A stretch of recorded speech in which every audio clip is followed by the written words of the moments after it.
আর কত? এইবার একটা কিছু কর। মুখে মুখে সবাই কইতে পারোস, চাকরি দে। চাকরি না দিয়া আমি যদি তরে টেকা বানানোর গাছের খবর দেই, মানে পরেকবার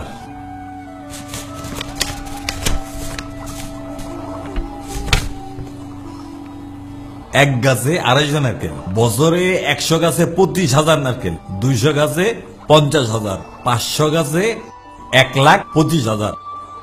বেকার থাকবি না টাকার গাছ লাগাবি? মাথাই নষ্ট, গাছ লাগামু।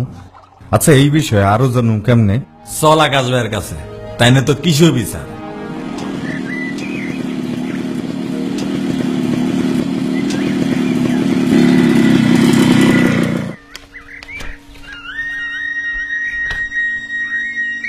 হ্যাঁ, সঠিক সিদ্ধান্ত নিয়েছো মানিক। নারিকেল বাংলাদেশের অন্যতম অর্থকরী ফসল। এটা এমন এক বৃক্ষ যার প্রতিটি অঙ্গ জনজীবনে কোনো না কোনোভাবে কাজে আসে। তবে আমাদের দেশে বর্তমানে যে প্রচলিত নারিকেলের জাত রয়েছে সেগুলোর ফলন খুবই কম। গাছ প্রতি বছরে সর্বোচ্চ 50টি নারিকেল পাওয়া যায় এবং ফলন পেতে 6-7 বছর সময় লাগে।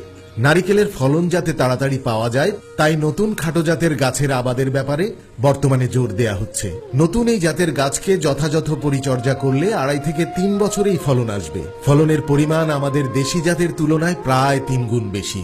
উপযুক্ত পরিচর্যা করলে প্রতি বছর প্রায় 250টি নারিকেল পাওয়া সম্ভব। উন্নত এই জাতের সম্প্রসারণ করা গেলে আমাদের দেশের নারিকেলের উৎপাদন প্রায় 3 গুণ বৃদ্ধি পাবে।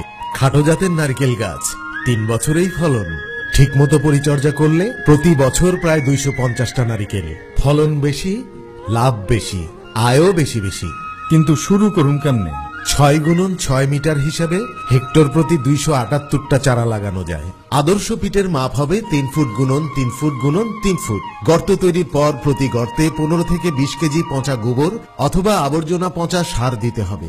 মাটিতে অবস্থানরত পোকার আক্রমণ থেকে চারাকে রক্ষার জন্য প্রতি গর্তে 50 গ্রাম পরিমাণ বাসুডিন প্রয়োগ করতে হবে। সকল কিছু মিশিয়ে গর্ত ভরাট করার পর পানি দিয়ে গর্তটাকে ভিজিয়ে দিতে হবে, যাতে সকল সার ও অন্যান্য উপাদান মাটির সাথে মিশে যায়, যা চারা গাছের শিকড়ের বৃদ্ধিকে ত্বরান্বিত করবে।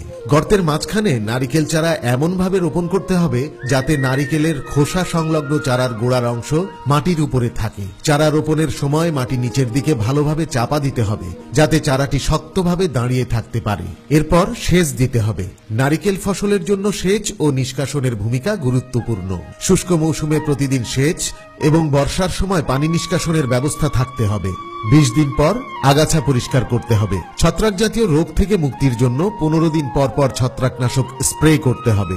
চারা রোপণের প্রথম মাস থেকে 24তম মাস পর্যন্ত প্রতি মাসে নির্দিষ্ট নিয়ম অনুযায়ী আন্তঃপরিচর্যা চালিয়ে যেতে হবে। গাছের 24 মাস বয়সের পর প্রতি গাছে বছরে 5.5 KG urea, 10 KG TSP, 7 KG MOP এবং 50 কেজি গোবর সার প্রতি বছর 4 ভাগে 3 মাস পর পর গাছের গোড়ায় প্রয়োগ করতে হবে। অন্যান্য সারের ক্ষেত্রে ম্যাগনেসিয়াম সালফেট 150 গ্রাম করে প্রতি 6 মাস অন্তর অন্তর এবং বোরন সার 100 গ্রাম করে প্রতি বছরে 2 বার মাটিতে মিশিয়ে দিতে হবে। এছাড়া ব্লাড রোট বা কুঁড়ি পচা, ফল পচা রোগ, পাতার ব্লাইট, গন্ডার পোকা, নারিকেল মাইট ইত্যাদি রোগ ও পোকামাকড়ের আক্রমণ প্রতিহত করতে নিয়ম অনুযায়ী ঔষধ প্রয়োগের মাধ্যমে পরিচর্যা করতে হবে।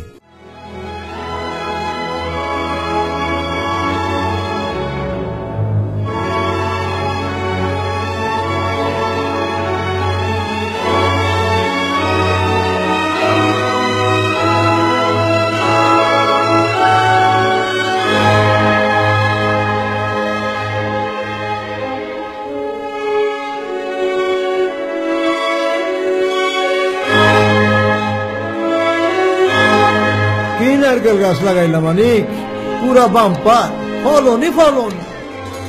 এত টাকা খাইব কে? বিয়ার সাইডে ফেলাম।